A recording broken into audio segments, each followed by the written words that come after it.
Hi hello नमस्ते. मी पूजा. मी आणि बरंच काही या यूट्यूब चॅनलवर तुम्हा सगळ्यांचंच अगदी मनापासून स्वागत करते. खरं तर मी आज खूप जास्त खुश आहे. सगळ्यात पहिली एक गोष्ट तुम्हाला सांगते की ही रेसिपी मी पहिल्यांदा ट्राय केली. बरं ती एवढी कमाल झाली की मला धीर धरवला नाही. आज आपल्या चॅनलवरती दुसरी रेसिपी येणार होती. मी ती पुढे ढकलून ही रेसिपी आधी एडिट करून तुमच्यापर्यंत पोहोचवायचंच असं ठरवलं. खरंच खूप कमाल होतात हे मोमोज. एकदा तरी तुम्ही नक्की करूनच बघा आणि जेव्हा कराल त्यावेळेस नक्की मला कमेंट करून सांगा की ही रेसिपी तुम्ही ट्राय केली का आणि कसे झाले होते. बाहेरचे मोमोज पूर्णपणे विसरून झाले याची मी तुम्हाला 100% काय 1001% गॅरंटी देते. एवढे कमाल होतात. फक्त परफेक्ट करा आणि मग मला सांगा की असे झालते की नाही ते. तर ठीक आहे, असं बघा आपण रेसिपीला सुरुवात केलेली आहे. 1 वाटीभर इथे मी मैदा घेतला आहे. त्यामध्ये अगदी थोडंसं मीठ घालायचं आहे आपल्याला, कारण की ते मळून नंतर गोळा छोटा होतो ना, तर त्यानुसार बघा थोडंच मीठ घातलं आहे मी. आणि 1 वाटी पाणी घेतलं आहे. आता थोडं थोडं पाणी घालत आपण हे छान मळून घेऊया. तर बघा आपल्याला पाणी एकदम जास्त टाकायचं नाही आहे. अगदी थोडं थोडं पाणी टाकून जसे आपण चपातीची कणिक भिजवतो ना, त्यापेक्षा थोडंसं घट्टसर असं हे आपल्याला पीठ मळून घ्यायचं आहे. तर बघू शकता तुम्ही अगदीच मऊ लुसलुशीत असं नाही मळलं आहे किंवा चपातीची जशी कणिक भिजवतो तसं नाही मळलं आहे. आणि बघा अर्धी वाटी आपल्याला पाणी लागलेलं आहे इथे. अर्ध्या वाटीलासुद्धा थोडं कमी इतपत पाणी लागलं आहे आपल्याला. तर आता हे आपण झाकून ठेवून देऊया आणि तोपर्यंत बाकीची तयारी करून घेऊया. आज आपण पनीर मोमोज पाहतोय. तर त्यासाठी बघा इथे मी पावशर पनीर घेतले. सिमला मिरची एकच सिमला मिरची बारीक कट करून घेतलेली आहे. 1 गाजर घेतलं आहे किसून आणि कोबी घेतलेला आहे. बारीक कट करून घेतला आहे मी हा. तुम्ही हवं तर किसून घेऊ शकता किंवा मग चॉपरमध्ये सुद्धा तुम्ही बारीक करून घेऊ शकता. मी आपला सुरीनेच कट केला आहे. आणि मध्ये होतं ते हिरवी मिरची आपली 4 मिरच्या घेतल्यात मी. आता बघा कढई ठेवूया.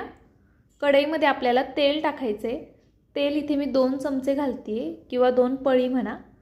तर 2 पळीच्या आसपास मी तेल घातलेलं आहे. आता यामध्ये आपण हिरवी मिरची घालूया. ह्या तिखट मिरच्या आहेत आणि मी 4 घातल्या ते, कारण की मला मोमोज थोडे तिखट करायचे होते आणि खरंच तिखट झालेले, खूप कमाल झालेले. जर तुम्हाला जास्त स्पायसी नको असेल तर मिरची थोडी कमी केली तरी चालेल. आता इथे 4 मिरच्या मी अगदी बारीक अशा कट करून घेतल्या. ते मधनं कट करून नंतर मग बारीक अशा कट केल्या होत्या. त्यानंतर सिमला मिरचीसुद्धा घालायची आपल्याला. गॅसची फ्लेम थोडी मोठीच ठेवायची, खूप बारीक गॅसवरती हे कुक नाही करायचे. आता सिमला मिरची एक अर्धा मिनटं फक्त परतली की लगेचच मग कोबी घालायचं आहे त्यामध्ये. आणि कोबीसुद्धा आपल्याला छान असा परतवून घ्यायचा आहे. गॅस मोठा ठेवा थोडा, म्हणजे कसं भाजीला एक क्रंचीनेस तसाच राहतो. आपल्याला भाजी अशी मऊ नाही करायची आहे, त्याला एक क्रंचीनेस हवा. त्यासाठी मग गॅस थोडा मोठा ठेवूनच हा कोबीसुद्धा 1 मिनिटभर फक्त परतवून घ्यायचा आहे. त्यानंतर भरपूर अशी अद्रक लसणाची पेस्ट घालायची आहे आपल्याला. तर मी 1 मोठा चमचा इतपत अद्रक लसूण पेस्ट घातलेली आहे. आता तीसुद्धा अद्रक लसणाचा कच्चेपणा जाईपर्यंत छान अशी परतवून घेऊया. तर बघा 1 मिनिटभर साधारण अद्रक लसूणसुद्धा मी छान परतवून घेतलं आहे. त्यानंतर आपल्याला किसलेलं गाजर घालायचं आहे यामध्ये. केशरी गाजर आहे हे किसलेलं गाजर आपण यामध्ये घालून घेऊया आणि हे सुद्धा छान असं परतवून घेऊया. आता तुम्ही व्हिडिओ इथपर्यंत पाहिलाच आहे आणि जर तुम्हाला वाटत असेल की खरंच हिची रेसिपी छान झाली असेल तर नक्कीच माझ्या व्हिडिओला कमेंट करा आणि सांगा की तुम्हाला माझा व्हिडिओ कसा वाटतोय. त्याचबरोबर व्हिडिओला लाईकसुद्धा करा. नवीन असाल तर अर्थात सबस्क्राईबसुद्धा करा. नोटिफिकेशन बेलसुद्धा ऑन करा, म्हणजे मग माझे व्हिडिओ सगळ्यात आधी तुमच्यापर्यंत येतील. आता बघा भाज्या आपल्या छान परतवून झाल्या की लगेचच मी पनीर घातलं आहे. पनीर मी हाताने कुस्करून घेतलं आहे. तुम्ही हवं तर किसून घेतलं तरी चालेल. त्यानंतर मिरी पावडर घालायची आपल्याला. आपण ज्या चमच्याने पोहे खातो ना, तो असा सपाट चमचा, म्हणजे खूप जास्तसुद्धा नाही किंवा मग अर्धा चमचा असं ह्या अंदाजे तुम्ही घेऊ शकता मिरी पावडर. आता हे सगळं आपण छान मिक्स करून घेऊया आणि त्यानंतर चवीनुसार मीठ घालून घ्यायचे. मीठ बेतात घाला, कारण की सारण तसं कमी आहे, तर त्यानुसार मीठ घालायचे आपल्याला. आणि हे पुन्हा छान एकजीव करून घेऊया. ह्यामध्ये काहीही शिजवण्यासारखं नाही आहे. कोबी खूप बारीक चिरलेला आहे, त्यामुळे तो लवकर शिजला जातो आणि आपल्याला कोबी खूप जास्त असा मऊ शिजवायचा नाही आहे. त्यामुळे आता हा बऱ्यापैकी झालेला आहे बॅटर, तुम्ही पाहू शकता. आणि खूप जास्त मसाले लागत नाही, ह्याला काहीसुद्धा लागत नाही, फक्त मिरे पावडर, मिरची आणि थोडंसं तेल, बाकी ह्या भाज्या. बरं, आणि तुम्ही म्हणाल आता पनीरची भाजी आहे तरी कोबी घातला एवढा, तर फक्त पनीर जर घातलं ना आपण तर मग मोमोज एवढे खास होणार नाहीत. त्यामुळे नक्कीच घरी करतोय तर भरपूर भाज्यासुद्धा घाला आणि सगळं तुम्हाला जे ज्या भाज्या आवडत असतील त्या सगळ्याच घाला. आता बघा, आपलं ते परतून होईपर्यंत आहे ना, हे पीठसुद्धा छान भिजलेलं आहे.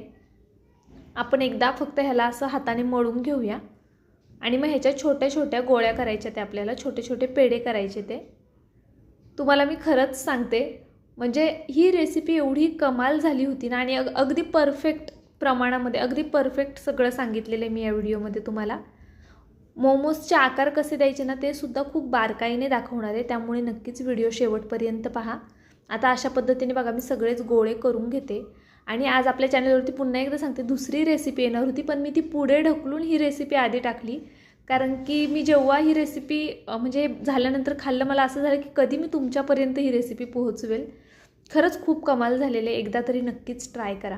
आता बघा सगळे गोळे आपले ना करून झालेले आहेत, ते साईडला ठेवून दिलेत मी. आता मैदा घ्यायचा आहे थोडासा, आणि हे छान असं लाटून घ्यायचं आहे मैदा लावूनच. तर बघू शकता तुम्ही, छान असं लाटून घेते आहे मी, आणि व्यवस्थित लाटले जातात, काही प्रॉब्लेम येत नाही लाटताना. खूप असं जोर देऊन लाटू नका, हलक्या हाताने छान अशी ही पोळी लाटून घ्यायची आपल्याला. तुम्हाला हवं तर मोमोज जर तुम्हाला लहान लहान करायचे असतील तर मग तुम्ही जो गोळा आपण घेतला होता ना तो थोडा लहान घेतलात तरीसुद्धा चालणार आहे. आता मी हा पहिल्यांदाच करत होते, मी खरं ते सांगते तुम्हाला, मी ही रेसिपी स्वतः पहिल्यांदा करत होते, त्यामुळे मग माझ्याकडनं गोळे थोडे मोठे झालेले, मग नंतरचे मी थोडे थोडे कमी केलेले आहेत. पण हे बघा असं छान असं पातळ लाटून घ्यायचं आहे आपल्याला. तुम्हाला शक्य होईल तेवढं पातळ लाटा, पण एक आहे की खूप अगदीच पातळ नका लाटू की जेणेकरून ते सारण नंतर बाहेर येईल. अशा पद्धतीने आपल्याला लाटून घ्यायचेत, आणि एक एक भरत नाही बसायचं, जरा 4-5 आधी लाटून घेऊया आपण, त्यानंतर मग सारण कसं भरायचं ते मी तुम्हाला दाखवते. आता बघा तुम्ही व्हिडिओ इथपर्यंत पाहिलाच आहे, तर थोडा जरी आवडला असेल तर प्लीज नक्कीच एक लाईक करा, कारण की खूप मेहनत करून मी सुद्धा व्हिडिओ तयार करत असते. तुमच्यापर्यंत छान छान डिश कशा आणता येईल, काय काय करता येईल हा विचार करून खूप काही गोष्टी करत असतो आम्ही सुद्धा. तर प्लीज थोडा जरी व्हिडिओ आवडला ना तर लाईक करत जा, नवीन असाल तर सबस्क्राईबसुद्धा करत जा. तर बघा अशाच पद्धतीने मी ही दुसरीसुद्धा पोळी लाटून घेतली. आता आधी सगळ्या पोळ्या लाटून घेते. आपलं सारण पण छान थंड झालेलं आहे. आता बघा असं आपण हातावरती धरून ना हे सारण यामध्ये भरायचं आहे. आता ह्या ज्या आपण लाटून घेतलेल्या पुऱ्या आहेत ना त्या थोड्या मोठ्या आहेत, त्यामुळे मग मी 2 चमचे सारण भरले. आणि बघा दाखवते आहे ना त्याच पद्धतीने एका साईडला असा छान चिमटा घ्यायचा, त्यानंतर बघा अशा पद्धतीने आपल्याला करायचं आहे. आता मी हे उलट्या हातावरती घेतलं कारण की तुम्हाला नीट दिसावं म्हणून. ह्याच्यानंतरचा जो मोमोज मी भरणार आहे ना त्यामध्ये अगदी परफेक्ट तुम्हाला दाखवते, कारण की हे उलट्या हातावरती धरून आहे ना मला नीटसं जमत नव्हतं. आणि जसं की मी तुम्हाला व्हिडिओत म्हटलं, मी पहिल्यांदा ट्राय करत होते, पण मोमोज करायला खरंच काहीच अवघड नाही आहे. मला पहिल्यापासूनच मोमोज खूप आवडतात, पण मला असं वाटायचं की खूप अवघड असेल, किचकट आहे वगैरे. आणि हा मी पहिला मोमोज माझ्या लाईफमध्ये, हा पहिला मोमोज मी केलेला आहे, तो पण उलट्या हातावरती धरून करत होते म्हणून काही नीटसं मला जमत नव्हतं. पण नंतरचे मी तुम्हाला दाखवते किती छान भरले गेलेत आणि किती व्यवस्थित केलेले आहेत ते. तर चला आता हा पटपट आधी मी भरून घेते आणि मग तुम्हाला पुढचा मोमोज दाखवते. तरी ह्याला बऱ्यापैकी व्यवस्थित कळ्या आल्या. ते बघा, आपण कोणतीही गोष्ट कधी पण जर नवीन करतोय ना तर बिनधास्त करायची, घाबरायची नाही की जमेल की नाही, कसं होईल वगैरे. बिनधास्त केलं ना की आपल्याला थोडंफार का होईना जमतंच, आणि केलं तर मग सगळ्यांना खायलासुद्धा मिळतं. त्यामुळे नक्कीच प्रयत्न करत राहिले पाहिजे. आता इथे बघा मी चाळण घेतली होती ना, तर ह्या चाळणीला मी थोडंसं तेल लावून घेतलेलं आहे, आधीच तेल लावून ठेवलं होतं. आता अशा पद्धतीने बघा मी दुसरा मोमोज भरून घेते. आणि मी पुन्हा एकदा सांगते, ह्या ज्या पुऱ्या आहेत ना त्या थोड्या मोठ्या झाल्या होत्या, मग नंतरचे जे मी केले ना मोमोज त्याच्या पुऱ्या मी थोड्या बारीक केल्या, जेणेकरून म्हणजे आपल्याला नाही का बाहेरच्या मोमोजची थोडी फील येईल. खूप मोठे मोठे सुद्धा चांगले नाही वाटत, जरा बारीक केल्या ना मोमोज की मग ते छान वाटतात दिसायलासुद्धा आणि खायलासुद्धा बरे वाटतात. तर बघा आता मी तुम्हाला जरा जवळून आणि व्यवस्थित दाखवते आहे. अगदी सोपं असतं, फक्त एका साईडने प्लेट घालत जायच्या त्या आपल्याला. तर बघा ह्या व्हिडिओमध्ये मी तुम्हाला ह्या मोमोज बांधताना आहे ना अगदी व्यवस्थित दाखवले कशा पद्धतीने आपल्याला प्लेट घ्यायच्यात ते. खूपच सोपं आहे खरंच, नक्की एकदा ट्राय करून बघा. बघू शकता तुम्ही अगदी बाहेरच्या सारखे आल्यात की नाही प्लेट मला नक्की सांगा. आता माझ्या लाईफमधला हा दुसरा मोमोज आहे जो मी ट्राय केलेला आहे असा बांधायला. आणि मी अजून एक यातच आता तुम्हाला क्रिएटिव्हिटी दाखवते. ते माहिती आहे गोल मोमोजसुद्धा येतात असे चुंबळ टाईप, चुंबळ मोमोज म्हणतात बहुतेक तरी त्याला. तर बघा ते सुद्धा अगदी सहज होतात. जो आपण सुरुवातीला मोमोज केला ना त्यामधनंच आपण हा असा सुद्धा करू शकतो. तर चला आता अशाच पद्धतीने मी बाकी सगळे मोमोज आधी भरून घेते आणि मग तुम्हाला दाखवते आपले मोमोज कसे झालेत ते. खूप छान आहे रेसिपी खरंच, एकदा तरी नक्कीच तुम्ही ट्राय करा. आणि बाहेरचं खाण्यापेक्षा अर्थात घरी केलेलं कधीही चांगलं. त्यामध्ये एवढं फिलिंगसुद्धा नसतं जे बाहेर गाडीवरती मोमोज मिळतात. अगदी नकळत फिलिंग भरलेलं असतं आणि फक्त मैदा असतो जास्त करून. त्यामुळे नक्कीच आपण जर घरी केले तर मग मुलांनासुद्धा बरं. हल्ली खूप आजार निघालेत आणि मुलं सारखे आजारी पडत असतात. त्यामुळे नक्कीच घरी करा आणि मुलांना खायला घाला. आता हा नवीन एक तुम्हाला मी आकार दाखवते जो की मी यूट्यूबवरती पाहिला होता एकदा. ते असतं ना चारी साईडला असं पॉकेट टाईप, त्या पद्धतीने मी करायचा हा प्रयत्न केलेला आहे. तर मला जमलेत का ते पण मला सांगा, कारण की मला माहिती आहे बऱ्याचशा गृहिणी अशा असतील ज्यांना आधीपासूनच मोमोज येत असतील, माझ्यापेक्षाही छान कितीतरी असे बनवत असतील. तर नक्कीच मला सांगत जा की मी अजून काय चांगलं करू शकते किंवा यात अजून काय घालायला हवं होतं, काय कमी हवं होतं. तर काही वाटलं तुम्हाला तर नक्कीच मला कमेंट करून कळवत जा, कारण की मला बरं वाटतं ज्यावेळेस तुम्हीसुद्धा तुमचे काही सजेशन असतात ते मला सांगतात वगैरे. मग जरा आपल्यासारखं वाटतं की चला बाबा, म्हणजे खूप आपुलकीने आपला व्हिडिओ पाहतात आहे याची खात्री होते. तर बघा अशा पद्धतीने मी आता हे 3 प्रकारचे मोमोज केलेले आहेत. बाकीचे सगळे मी सिंपल करणार आहे. तर पाहू शकता तुम्ही आपले बऱ्यापैकी मोमोज भरून झालेत. आणि फक्त एवढे नव्हते झाले, भरपूर मोमोज झालेले. मला 2 वेळा ठेवायला लागली चाळण, कारण की एका चाळणीमध्ये काही सगळे बसणं शक्य नव्हतं. आणि मग हळूहळू मी ट्रेन झाले नाही करायला. तर मग अगदी सहज अलगद हाताने धरून वगैरे सुद्धा यायला लागले. त्यामुळे सांगते मैत्रिणींनो, नक्कीच जर तुम्ही पहिल्यांदा करणार असाल किंवा कधी केले नाही आहेत, मग जमतील की नाही अशा विचारात असाल ना, तर अजिबात घाबरू नका, नक्कीच ट्राय करा.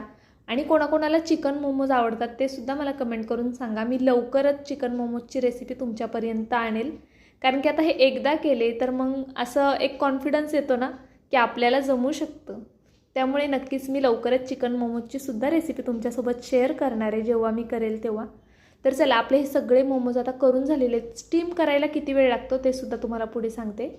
तर बघा इथे मी पाणी उकळत ठेवलं होतं आधीच. पाण्याला छान उकळी आलेली आहे. आता आपण ही चाळणी यावरती ठेवूया आणि वरतून झाकण ठेवायचं आहे. खूप जास्त वेळ लागत नाही, अगदी 10 ते 15 मिनटामध्ये आपले मोमोज आरामात स्टीम होतात. आपण पातळ असा पोळी ती पातळ लाटलेली आहे, त्यामुळे मग खूप जास्त वेळ लागत नाही. आतलं सारण शिजलेलं आहे, फक्त वरचं जे कोटिंग आहे मैद्याचं ते शिजणं गरजेचं आहे. आणि जर तुम्ही विचार केला असं की आपण मग खूप वेळ ठेवूया, जर हे खूप वेळ ठेवले ना तर काय होतं शक्यतो ते कडक होतात, त्याचा लेयर जो आहे तो. त्यामुळे ना शक्यतो 10 ते 15 मिनटंच ठेवा तुम्ही. आता बघा एक 12-13 मिनटानंतर ना आपले मोमोज झालेले आहेत. गॅस बंद केला आहे मी आणि आता हे काढून घेते. आणि भाजत वगैरे नाही, तसं म्हटलं तर गृहिणींना सवय असते ना, त्यामुळे भाजत नाही. आणि बघा किती अलगद निघतात ते. तेलसुद्धा मी खूप लावलं नव्हतं खालनं, अगदी नकळत लावलेलं, पण चिटकतसुद्धा नाहीत, फक्त लांब लांब ठेवताना जसे मी ठेवले होते. तर बघू शकता तुम्ही मस्त असे मोमोज झालेले आहेत. चटणी मी रेडीमेड आणलेली, नेक्स्ट टाईम मी नक्कीच घरी ट्राय करेल आणि मग तेव्हा ती रेसिपी तुमच्यासोबत शेअर करेल. बरं चला, व्हिडिओ संपूर्ण पाहिलात त्याबद्दल खरंच खूप मनापासून धन्यवाद. उद्या असाच एक छानसा व्हिडिओ घेऊन पुन्हा हजर राहीन. तोपर्यंत bye. Thank you so much for watching.